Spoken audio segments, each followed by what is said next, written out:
वंदना भैया जी, सादर जय जिने। सोनू बहन जी, मेरी आवाज आ रही है क्या? हेलो, मेरी आवाज आ रही है सोनू बहन जी? हाँ। अच्छा। जय बोलिए श्री अनंतानंत सिद्ध परमेष्ठी भगवान की जय। जय श्री ओम नमः सिद्धेभ्य। जय श्री ओम नमः सिद्धेभ्य। जय श्री ओम नमः सिद्धेभ्य। नमो। सभी भाई बहन हाथ जोड़ें, सिर झुकाएं। नमो अरहंताणम, नमो सिद्धाणम, नमो आयिरियाणम, नमो उवज्जायाणम, नमो लोये सव्वसाहूणम। हे ज्ञान सागर गुरु मम प्राण प्यारे, पूज्य साधु गण से बुध मुख्य न्यारे, मुझको जलाते, बंधु विनय से सिर को झुकाते, बंधु उन्हें विनय से सिर को झुकाते, बंधु उन्हें विनय से सिर को झुकाते। ओम रूम परम पूज्य ज्ञानी ध्यानी तपस्वी ज्ञान मूर्ति चारित्र चूड़ामणि आचार्य गुरुवर श्री ज्ञान सागर महाराज के श्री चरण कमलों में, संत शिरोमणि गुरुवर आचार्य श्री विद्यासागर महाराज के श्री चरणार बिंदु में हम सबका सिद्ध भक्ति, श्रुत भक्ति, योगी भक्ति और योगी भक्ति और आचार्य भक्ति पूर्वक 3 प्रदक्षिणा सहित अनेक बार नमोस्तु नमोस्तु नमोस्तु नमोस्तु निवेदन हो। वंदितु सब सिद्धे धुवमचल मनोवमं गतिं पत्ते, बोच्छामि समय पाहुड निर्मो सुध केवली भणिदम्। नमः नमः समय साराय स्वानुभूत्या चकासते, चित्स्वभावाय भावाय सर्वभावान्तरक्षिदे, अनंत धर्मणस्तत्वं पश्यन्ति प्रत्यगात्मनः, अनेकांतमयी मूर्तिर् नित्यमेव प्रकाशिता। वीतरागं जिनं नत्वा ज्ञानानंदैक संपदं, पक्षे समय सारस्य वृत्तिं तात्पर्य संगिकां, समय सार अधिकार को सेतु तुल्य उरधार, हो पाते हैं भव्य जन भववारिधि से पार। समय सार ग्रंथराज परम पूज्य गुरुदेव को परम पूज्य कुंदाचार्य देव द्वारा विरचित गाथा नंबर 164, 165, 166 3 गाथाओं का उच्चारण किया जाएगा। Page number 161। सभी भाई बहन गाथाएं निकालें। बत्थस सेद भावो जहना सेदी मल विमेलना छन्नो, मिच्छत मलो छन्नम तह सम्मत्तम खुणादब्बम। बत्थस सेद भावो जहना सेदी मल विमेलना छन्नो, अन्नान मलो छन्नम तहनाणं भोदिनादब्बं। बत्थस्य सेद भावो जहना सेदी मल विमेलना छन्नो, तहदु कसाया छन्नं चारित्रं भोदिनादब्बं। तीनों गाथाओं का बहुत ही संक्षेप में अर्थ है। जैसे वस्त्र का श्वेतपना, सफेद कपड़ा मैल के संबंध से मिट जाता है, जैसे वस्त्र का श्वेतपना मैल के संबंध से मिट जाता है, वैसे ही संसारी आत्मा का सम्यक्त्व गुण मिथ्यात्व रूपी मल से तथा ज्ञान गुण अज्ञान रूप मल से और चारित्र गुण कषाय रूपी मल से अवश्य ही नष्ट हो जाता है। अनंतानंत सिद्ध परमेष्ठी बन गए। ऐसा मत पूछना कि सबसे पहले कौन सिद्ध हुए, अनादि से हैं। ऐसा भी कभी मत पूछना, कभी सोचना कि मेरा सबसे पहला जन्म कौन सा था। सबसे पहले का सवाल ही नहीं है, वो तो बिगिनिंग हो गया, अनादि है। बस बुद्धिमान वही है जो एकदम केवल ज्ञान प्राप्त करके सिद्ध पद को प्राप्त कर लेते हैं। आदरणीय सोनू जैन जी सीए साहब, इन तीनों गाथाओं का हिंदी पद्यानुवाद पढ़ने की कृपा करें प्लीज। सोनू जैन जी सीए कोलकाता।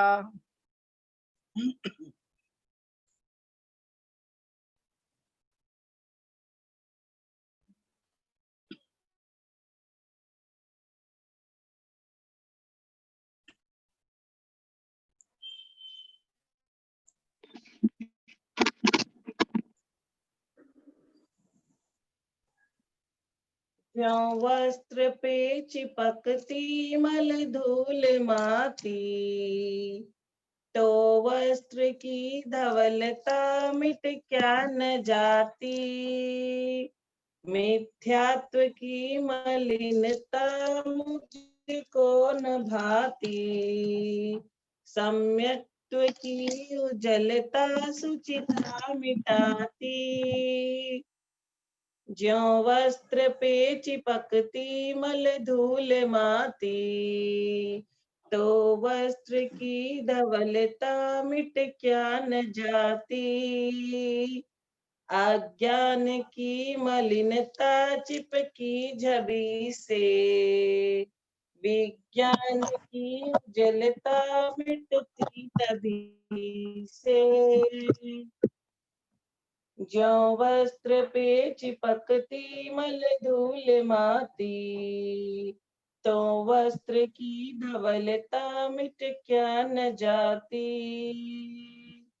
काशाय की मलिनता लगती जभी से, चारित्र की उजलता मिटती तभी से। बहुत सुंदर। आपका पुण्य देखो कि कुंद कुंद आचार्य द्वारा लिखी हुई गाथाओं का और गुरुदेव आचार्य श्री विद्यासागर महाराज जी के द्वारा लिखे हुए हिंदी पद्यों का आपने अपने श्री कंठ से, अपने श्री मुखारबिंद से उच्चारण किया। यह आपका पुण्य वृद्धि का कारण है। हम सबकी ये सारी क्रियाएं सम्यक्त्व वर्धिनी हैं। सम्यक्त्व वर्धिनी नाम की एक संस्था चौरंगी कोलकाता में परमादरणीय भैया जी ब्रह्मचारी जी महाराज श्रीमान केशव साहब सीए ने स्थापित की थी।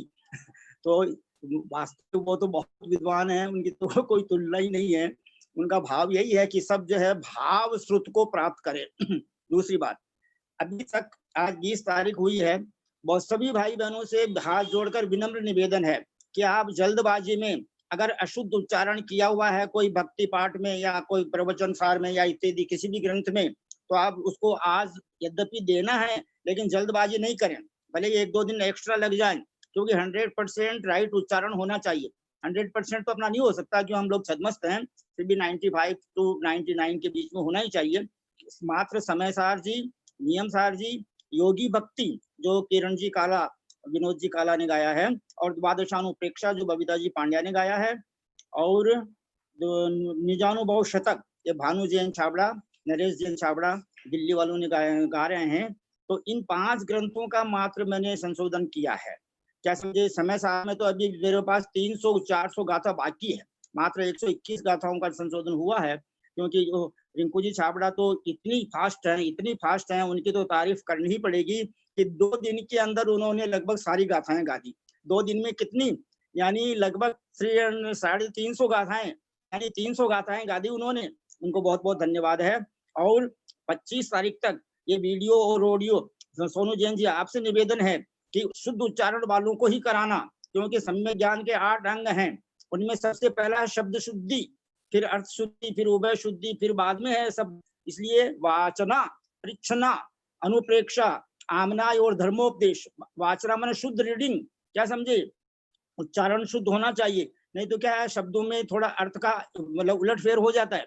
जैसे मान लो तीर्थंकर भगवान मुनिराजों से नमित हैं, क्या समझे, ये वाक्य है। और अगर मान लो बोल दिया तीर्थंकर भगवान मुनियों से निमित्त हैं, तो कितना अंतर हो गया, नमित और निमित्त। मात्र मैं एक एग्जाम्पल दे रहा हूँ, ये समय सारणी जी में आया है कि भगवान की स्तुति हम करते हैं। तो इस प्रकार मेरा आपको संक्षेप में निवेदन है, और समय का ध्यान रखें और क्योंकि समय बहुत कीमती है, जैसे हम अपना रुपया पैसा फालतू किसी को नहीं दे सकते या ये कचरे में नहीं फेंक सकते। हम दान दे सकते हैं भले ही 1,00,000 2,00,000 करोड़ 2 करोड़, लेकिन फेंक नहीं सकते। उसी प्रकार हमारे जीवन के जो बहुमूल्य क्षण हैं, बहुमूल्य जो समय हैं, उनको माइंड में व्यर्थ की इधर-उधर की बातें सोचने में अगर हम गंवा रहे हैं, अगर हम खर्च कर रहे हैं, तो हम बुद्धिमान नहीं है। इसलिए अपने समय की वैल्यू करो। दूसरा, जैसे कचरा निकाल करके कचरे को बाहर फेंक देते हैं, या जो भी झाड़ू पोछा होता है घर में, उस कचरे को वापस अलमारी में नहीं रखते, ट्रेजरी में नहीं रखते। उसी प्रकार किसने क्या कहा, forget to the past and forgive all of the creatures of the world. सबको क्षमा करो, तो अपने मन में और अपने हृदय में बहुत खुशी रहेगी, शुद्धता रहेगी। सभी भाई बहनों का बहुत पुण्य बढ़ रहा है। सब भाई बहन हाथ जोड़ें, विनय पूर्वक सिर झुकाएं। हम सब आदरणीय ब्रह्मचारी जी भैया जी श्रीमान केसी जैन साहब से विनम्र प्रार्थना करते हैं, उनको सादर चरण स्पर्श, सादर पावाढोक, सादर वंदना, सादर प्रणाम निवेदन करके कि आप हमें इन 163 अगेन 163, 164, 165 और 166 इन 4 गाथाओं का भावार्थ समझाने की कृपा करें। भैया जी को सादर वंदना, सादर वंदना, सादर वंदना। सभी भाई बहन हाथ जोड़े रहें, सिर झुकाए रहें। जब तक भैया जी मंगलाचरण पढ़ते हैं, पूरा पाठ पढ़ते हैं, वो ओकार बिंदु संयुक्तम, और उसके बाद में गाथा पढ़ते हैं। जब तक अपने को आशीर्वाद की प्राप्ति न हो जाए, तब तक सब विनम्र भाव से बैठे रहें। आदरणीय भैया जी केसी जैन साहब।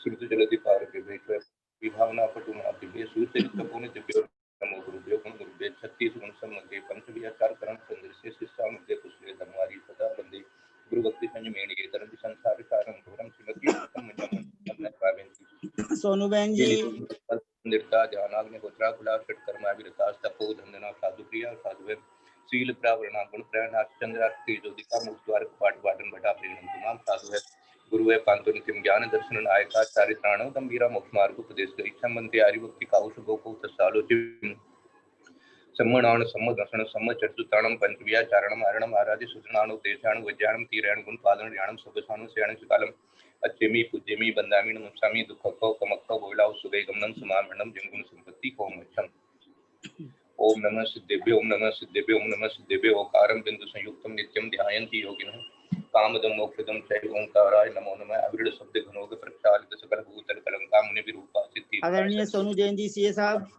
अज्ञान तिमिरांधानां ज्ञानांजन शलाकया चक्षुर्मीलितं येन तस्मै श्री गुरुवे नमः श्री परम गुरुवे नमः परम आचार्य श्री गुरुभ्यो नमः सकल कलुस्मिन्मंसकं श्रीशां परिवर्धकं धर्म संबंधकं भव्य जीवने प्रतिबोधकारकं पुण्य प्रकाशकं पाप प्रणाशनं विदं शास्त्रं श्री समय सार नाम ध्येय से मूल ग्रंथ करता रे श्री सर्वज्ञ देवा सदुत्तर ग्रंथ करता श्री गणधर देवा प्रति गणधर देवा तेसां बुद्धं सार माता कुंद आचार्य देवेन विष्णु मंगलम भगवान वीरो मंगलम गोत्रोमणि मंगलम कुंद जैन धर्मोस्त मंगलम सर्व मंगल मंगलम सर्व कल्याण कारकम प्रधानम सर्व धर्माणाम जैनम जय शासनम सर्वे सुतारे सावधान क्या सुनंतु।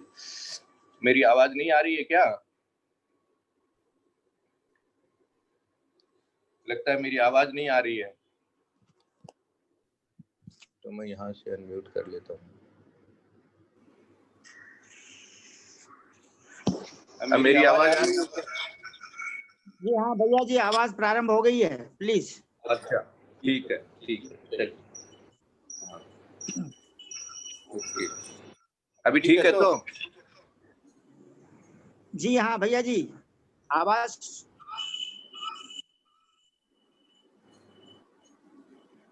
अभी आवाज आ रही है? जी हाँ प्लीज, आवाज आ रही है। बस ठीक है, ओके। वंदितु सव्व सिद्धि ध्वम चलमणोवमं गदिं पत्ते वोच्छामि समय पाहुड मिणमो सुध केवली भणियं नमः समय साराय स्वानुभूत्या चकासते चित स्वभावाय भावाय सर्व भावांतरच्छिदे। बोले देवादिदेव महावीर भगवान की जय। बोले आचार्य कुंद कुंद स्वामी महाराज की जय। बोले आचार्य अमृतचंद्र स्वामी महाराज की जय। बोले आचार्य जयसिंह स्वामी महाराज की जय। बोले आचार्य ज्ञान सागर महाराज की जय। बोले आचार्य गुरुवर विद्यासागर महाराज की जय। बोले आचार्य वर्धमान सागर महाराज की जय। सरस्वती नमस्तुभ्यं वरदे कामरूपिणी विद्यारंभं करिष्यामि सिद्धिर्भवतु मे सदा। बोले द्वादशांग जिनवाणी माता की जय। जय बोलिए परम पूज्य मुनिवर 108 श्री अंतरात्मा सागर जी महाराज की जय। परम पूज्य मुनिवर 108 श्री सहिष्णु सागर महाराज की जय। परम पूज्य ज्ञानी ध्यानी तपस्वी सिद्धांत वेत्ता भैया श्री मुनिवर 108 श्री प्रभव सागर जी महाराज की जय। भारतवर्ष में विराजमान समस्त आचार्य उपाध्याय साधु परमेष्ठी भगवंतों की जय। भारतवर्ष में विराजमान समस्त आर्यका माता जी, एलक जी, चुल्लिका जी, समस्त चतुर्विद संघ की जय। भैया जी आपके दर्शन नहीं हो रहे हैं, सभी भाई बहन निवेदन करिए, सादर वंदना सादर वंदना। कोई बात नहीं, आवाज आ रही है ना?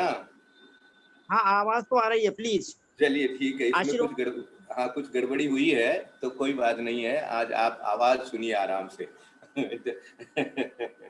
चलिए कोई तो बात नहीं, आशीर्वाद सबको शुभ आशीर्वाद है। दर्शन विशुद्धि भवतु, पापम क्षयतु, धर्म वृद्धि भवतु। आज जो है वो अपने को एक बहुत ही महत्वपूर्ण विषय के ऊपर में ज्ञान प्राप्त करना है अच्छी तरह से। ये 3 गाथाएं जो आपने पढ़ी है, इसको मैं अभी थोड़ा सा एक दिन के लिए पेंडिंग रखूंगा, इनको कल और अच्छे से बताऊंगा। आज जो 163 वाली गाथा जो कल अपन ने ठीक से पूरी नहीं ली थी, उसको आज बहुत अच्छी तरह समझ लेना चाहिए। इसके अंदर में आपको निश्चय रत्नत्रय और व्यवहार रत्नत्रय, इसको बहुत अच्छी तरह से क्लियर किया है। ये अपने को जानकारी बहुत अच्छी तरह होनी चाहिए, ये बहुत आवश्यक है।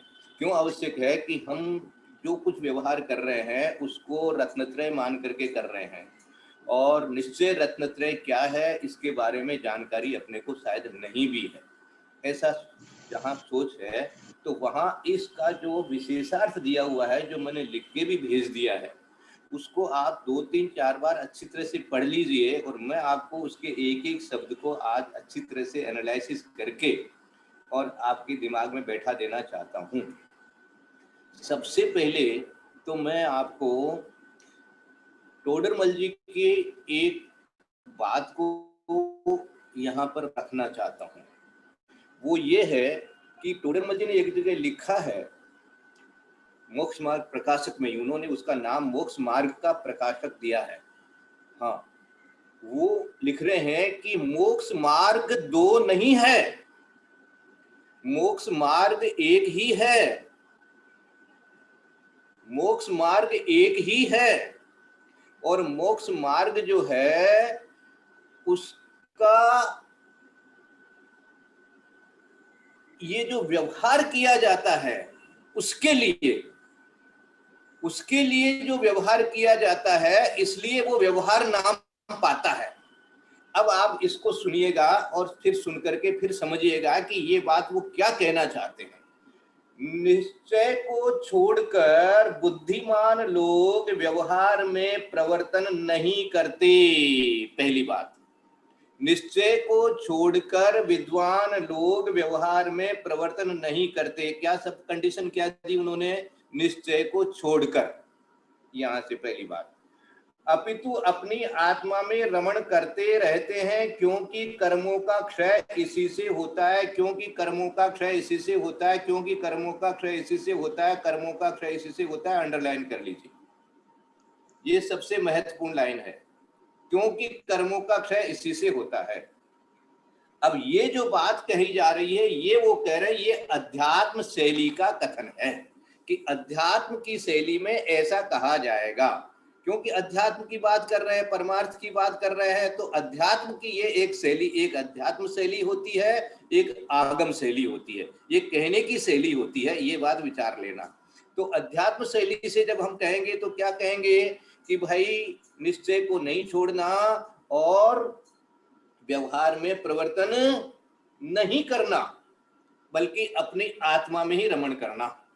ये हमारा सम्यक दर्शन, सम्यक ज्ञान, सम्यक चारित्र रूप से मोक्ष मार्ग है। ये मोक्ष मार्ग है। अब क्योंकि कर्मों का क्षय इसी से होता है, अब दूसरी जो शैली है वो क्या कहा जाएगा कि वो है आगम शैली। अब आगम शैली क्या कहती है? किंतु आगम शैली कहती है कि व्यवहार में प्रवृत्ति किए बिना निश्चय को प्राप्त नहीं किया जा सकता। अब आगम की तरफ से हम कथन कर रहे हैं कि आगम की तरफ से हम जब कथन कर रहे हैं कि भाई वो जो निश्चय प्राप्त हुआ वो कैसे हुआ था, इस अपेक्षा से जब कथन कर रहे हैं तो कहेंगे कि व्यवहार के बिना निश्चय प्राप्त नहीं होता। ये बात यहाँ पर आ गई कि व्यवहार में प्रवृत्ति किए बिना निश्चय को प्राप्त नहीं किया जा सकता, ये बात यहाँ आ गई। अतः विद्वान लोग व्यवहार मोक्ष मार्ग को त्याग भाव को स्वीकार करके, इसको भी अंडरलाइन कर लीजिए आप, त्याग भाव को स्वीकार करके, त्याग भाव को स्वीकार करके, त्याग भाव को स्वीकार करके, किसको? इस व्यवहार मोक्ष मार्ग के ही कोई त्याग भाव को स्वीकार करके, यहां ऐसे लगाना आप। हाँ, कि अब क्योंकि आगे देखो बहुत अच्छे से इन्होंने क्लियर कर दिया, ये 8-10 लाइन जो है आपको एकदम पूरी अच्छी तरह से सारा दिमाग क्लियर कर देगी। त्याग भाव को स्वीकार करके उससे निश्चय मोक्ष मार्ग परम समाधि को प्राप्त कर लेते हैं, किंतु मन की चंचलता से यदि वह प्राप्त की हुई समाधि छूट भी जाए तो भी व्यवहार मोक्ष मार्ग जो त्याग भाव है, व्यवहार मोक्ष मार्ग जो त्याग भाव है, उसे नहीं छोड़ते, उसमें लगे रहते हैं, ताकि उस त्याग भाव के बल से पुनः समाधि प्राप्त करके मुक्ति प्राप्त कर सकें। अब यहाँ त्याग भाव को बल दिया इन्होंने, त्याग भाव के बल से। अब यहाँ त्याग भाव का एक अर्थ और भी ले लेना। वो क्या त्याग भाव का अर्थ लिया कि जो आपने पाप वृत्ति का त्याग किया था, कषाय का त्याग किया था, जो महाव्रत धारण किए थे, जो व्रत आपने धारण किए थे, जो संयम आपने धारण किया था, वो त्याग, उनका जो त्याग, उस प्रकार का जो भाव था, ये जो भाव था, ये भाव क्या था? ये व्यवहार था। इसको छोड़ते नहीं है, मानी व्यवहार को छोड़ते नहीं है, उसमें लगे रहते, ताकि उस त्याग भाव के बल से पुनः समाधि प्राप्त करके मुक्ति प्राप्त कर सके। क्योंकि आगम भाषा की बात चली आगे, तो आगम भाषा कह रही थी कि भाई व्यवहार के बिना आप निश्चय को प्राप्त नहीं कर सकते, तो इसलिए इन्होंने लिख दिया कि उस त्याग भाव के बल से पुनः समाधि प्राप्त करके मुक्ति प्राप्त कर सके। हाँ, आइए और अंडरलाइन कर लेना है भैया। हाँ, जो लोग निश्चय मोक्ष मार्ग को न प्राप्त करके केवल व्यवहार मोक्ष मार्ग में ही मगन रहते हैं, वे विद्वान कहलाने के योग्य नहीं हैं।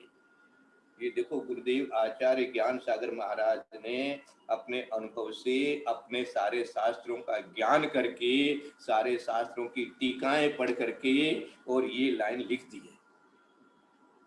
हाँ, विद्वान कहलाने के योग्य नहीं है, अर्थात उनको मोक्ष मार्ग में वो हैं, ऐसा कहना भी हमारे लिए जो है वो एक तरह से दूषित है।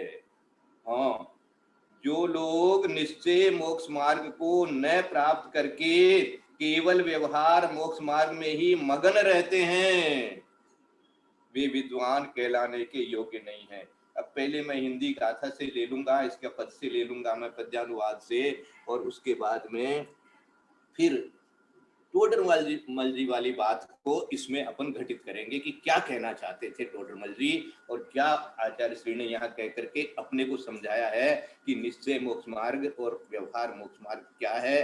और टोडरमल जी ने जो युग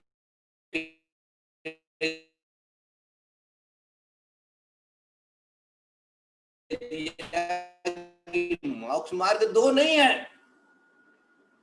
ये दो नहीं। ज्ञानी कभी न भजते व्यवहार व्याधि।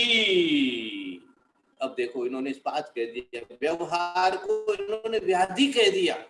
किसने? आचार्य गुरुदेव विद्यासागर महाराज ने कह दिया कि ज्ञानी कभी न भजते व्यवहार व्याधि, हो निर्विकल्प तजते न सुधी समाधि। तजते न सुधी समाधि मानी उस समाधि को तजते नहीं है। ज्ञानी जब तक रहेगा, ज्ञान में लीन रहेगा, ज्ञान रूप से ही अनुभव करेगा, तो उस समय तो वो समाधि में रहेगा। इसलिए वो ज्ञानी जब तक रहेगा तो वो समाधि को नहीं छोड़ेगा, और व्यवहार उसके लिए व्याधि माना जाएगा।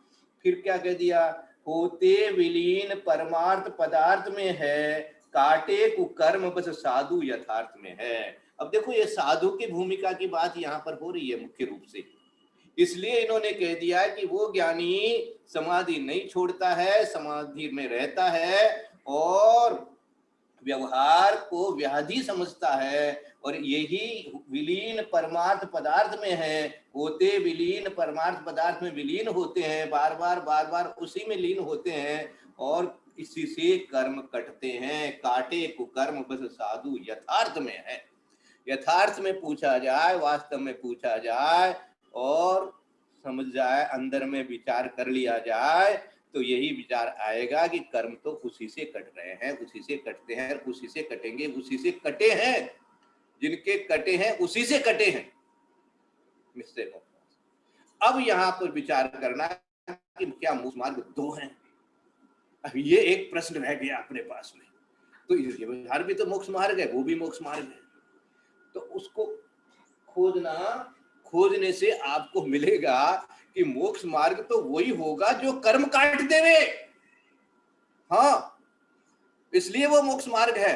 अब उस मोक्ष मार्ग के लिए ऐसा अपने व्यवहार किया है।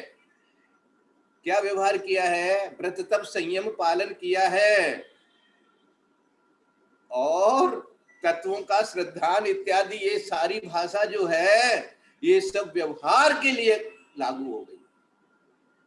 तो मोक्ष मार्ग तो एक ही है, उसके लिए ये जो व्यवहार किया गया है, उसके लिए जो कार्य किया गया है, वो व्यवहार नाम पाता है। व्यवहार नाम पाता है, ये बात देखो कितनी समझने लायक बात हो गई। इसलिए मोक्ष मार्ग एक ही है। इसका अर्थ ये हो गया कि ज्ञान में ध्यान में वो लक्ष्य अपने सामने हमेशा रहना चाहिए।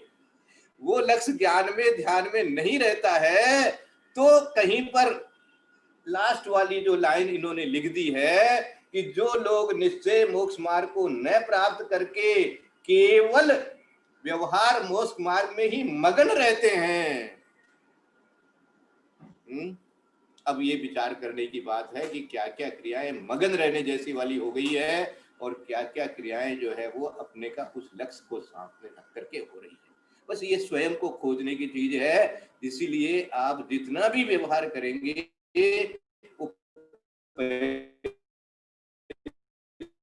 बहुत अच्छी तरह से कह के आ गए हैं, वो दोनों एक जैसे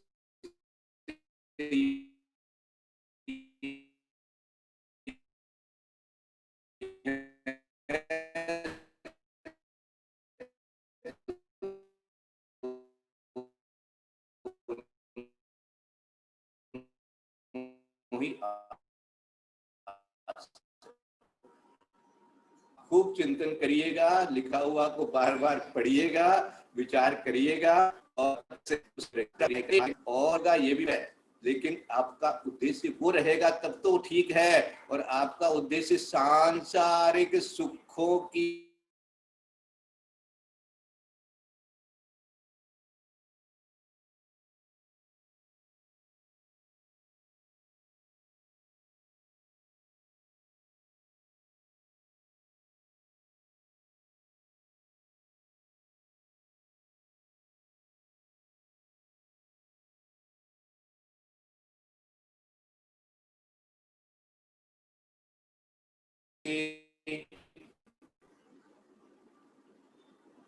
हाँ ठीक है।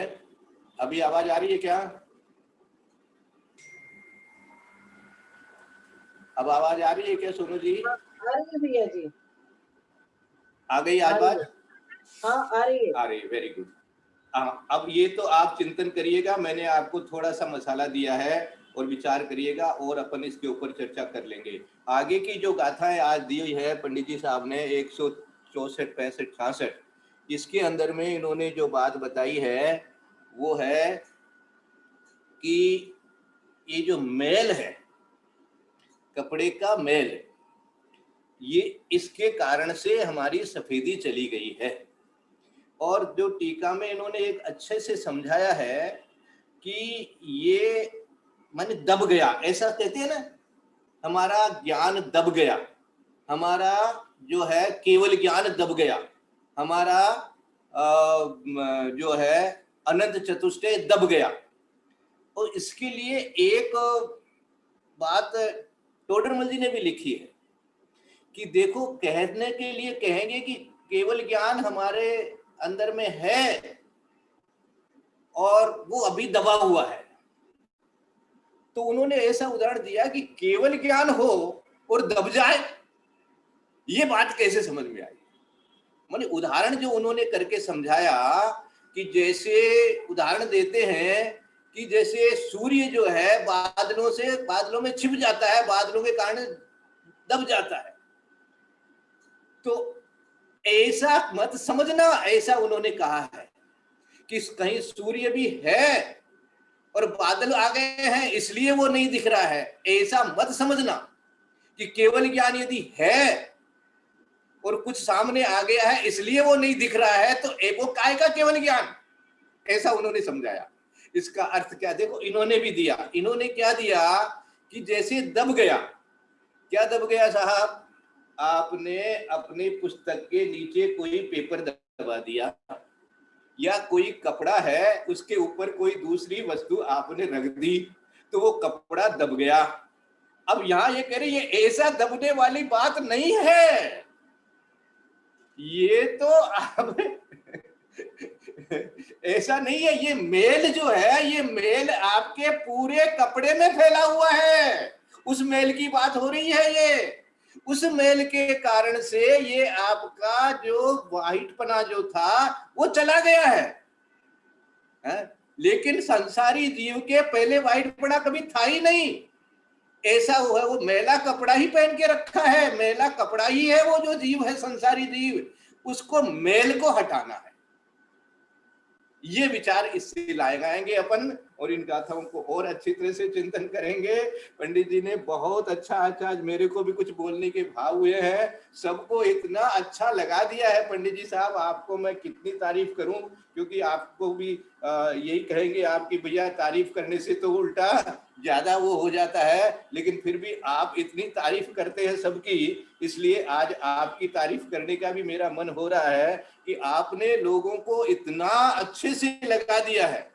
मैं रोज चिंतन करता हूं कि किस तरह से सबको आपने ऐसे कार्य में लगाया, धर्म ध्यान में लगाया कि सब उतने उत्साह के साथ में अपनी आवाज का सदुपयोग कर रहे हैं। सबको ऐसा लग रहा है कि मेरी जो अच्छी आवाज है, मेरा अच्छा कंठ है, उसका सदुपयोग यदि है तो यही है कि इन सब जो है पद्यानुवाद को मैं अपने कंठ से गा करके और सबको सुनाने का पुरुषार्थ करूं। ये बहुत अच्छा आपने किया है, उसके लिए मैं जितनी तारीफ करूं उतनी कम है। आपको बहुत बहुत साधुवाद है और बहुत बहुत प्रणाम भी है इसके लिए आपको।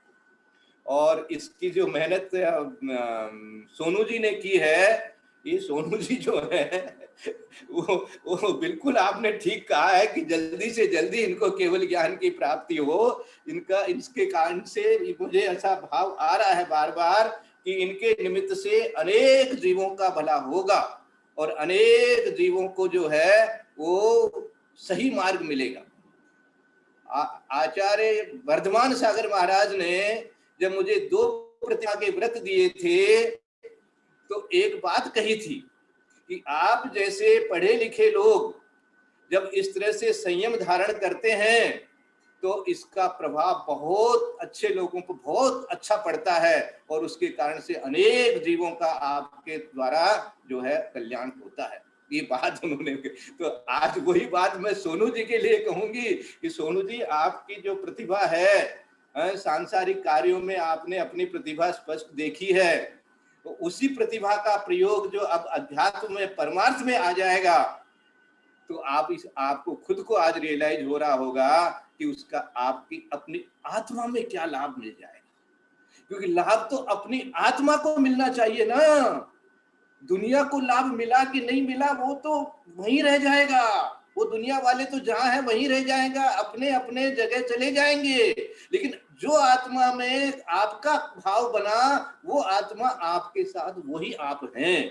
इसलिए जो अध्यात्म के माध्यम से, समय सार के माध्यम से, अन्य ग्रंथों के माध्यम से आचार्य श्री विद्यासागर महाराज के प्रति आपका जो नमन हुआ है, जो आपका समर्पण हुआ है, उससे ये जो आपने इतना पुरुषार्थ करके, मेहनत करके सबको जोड़ा है और जोड़ करके ये जो कार्य कराया है, उसके लिए मैं तो बहुत अंदर से गदगद हूँ और आपको बहुत बहुत साधुवाद देता हूँ।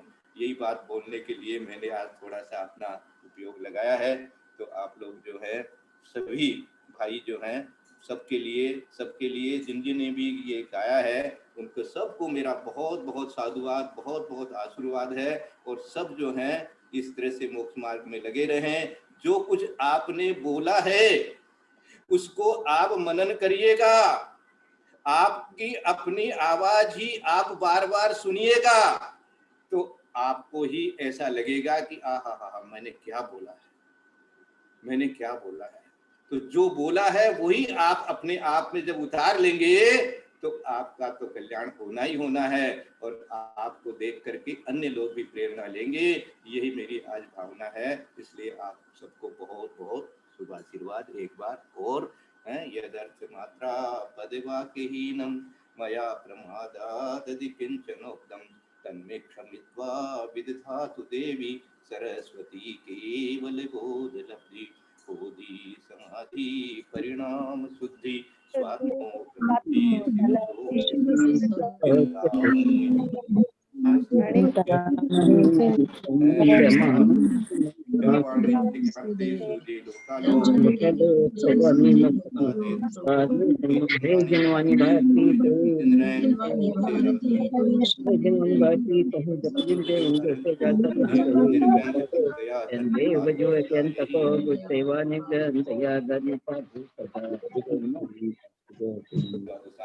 माता की जय।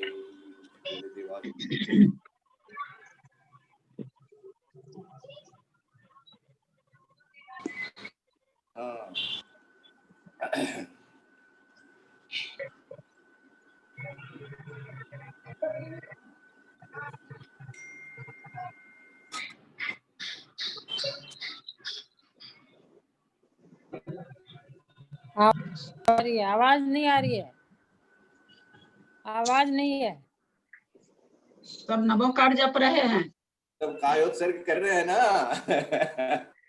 कायोत्सर्ग कर रहे हैं। हाँ, ललिता दीदी ने वो अध्यवसाय और अनध्यवसाय का बहुत अच्छे से समझा दिया।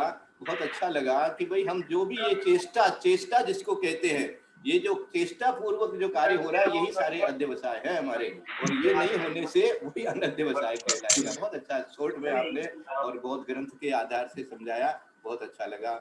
इसी तरह से आप जो है छोटी छोटी चीजों को सबको समझाते रहिए। सब लोगों को बहुत लाभ मिल रहा है, बहुत लाभ मिल रहा है। जो लोग इस ग्रुप में नहीं जुड़ पाए हैं उनको भी आप प्रेरणा दीजिए कि इस ग्रुप से बहुत लाभ मिल सकता है। इसका लगता ऐसे ही है कि खाली बातें हो रही है, लेकिन बातें नहीं हो रही है, ये अंदर में